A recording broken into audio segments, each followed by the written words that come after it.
thought we would be friends. Why? Because you white and I'm black? Please, do not play that race card shit with me, Jax. I'm a quarter Cherokee. Respect. We grew up in bumblefuck West Virginia, you and I. Home of the ignorant and the repressed.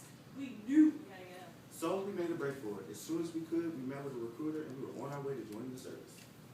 It's always been a dream of mine. My dad was a major, my grandfather served, and I knew I had to. I used to sing those commercials as a kid. Remember? Be all that you can be. Join the army. Please don't ever do that again. It made perfect sense. We were young. We had our whole lives ahead of us. Why not? YOLO. For the love of God, Jim, stop saying those. Don't ever say that again. We're not 18. We're old. You're old. Well, where was I? We had our whole lives ahead of us. Right. This was the hardest thing I'd ever had to do in my whole entire life. I was ready to give up and come to hell home. Really? Yeah.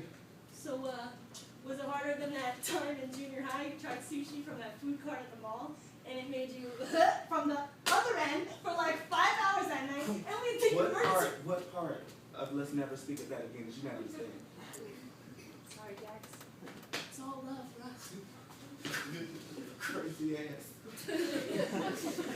Honestly, though, it was unbearable. Everything about it was horrible. The training, I was moody all the time. It just drained the life out of me. I could see that something was wrong. This was not the Jackson Pierce I grew up with.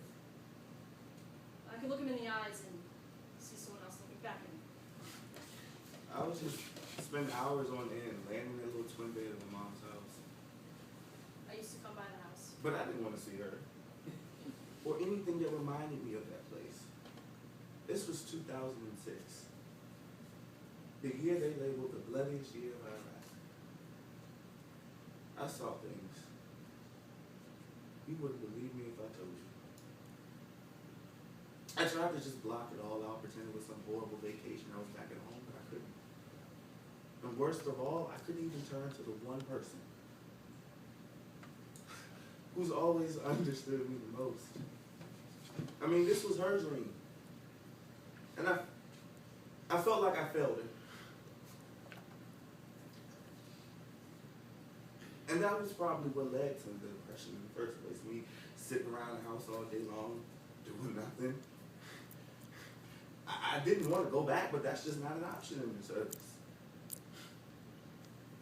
Yeah, that's what led to the depression.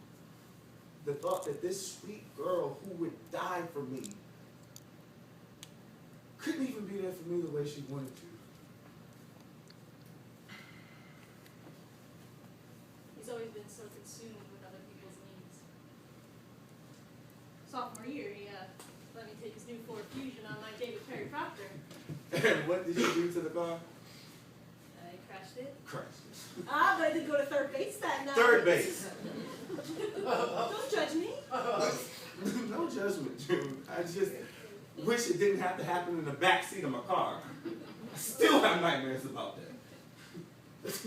But you know, I never could stay mad at you.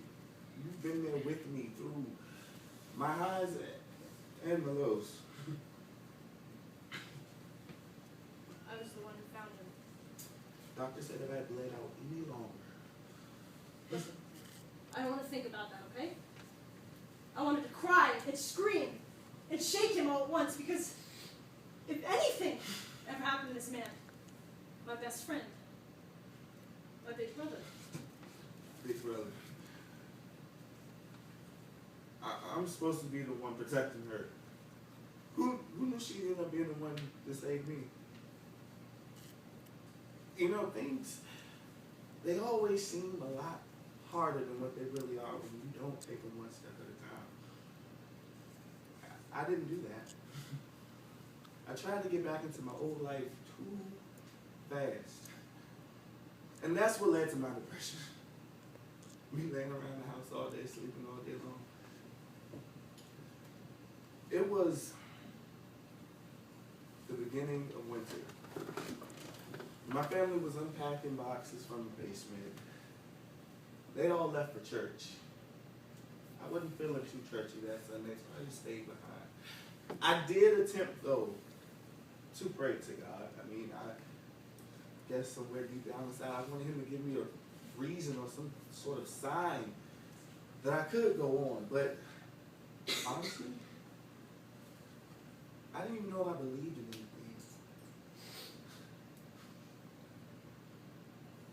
And the box cutter on the table. If I didn't have to return that old quilt to his mother, I never would have found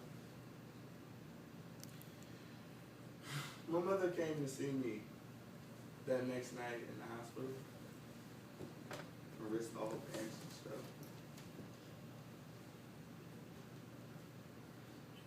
Her voice, it cracked as she tried to search my face for some sort of answer.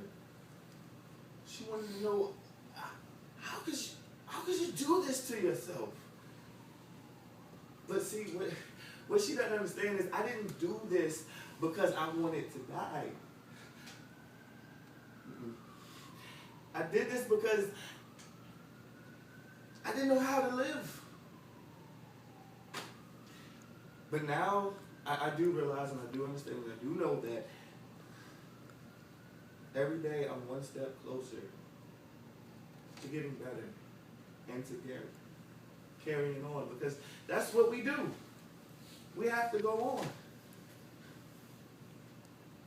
She's going to go on to be great. And one day, when I'm better, when well, I'm going to find something that I'm passionate about, the way that she's passionate about being in service. I don't know where I'm going or how I'm going to get there, but I do know that I can go on. You know, she doesn't know this, but she's my inspiration.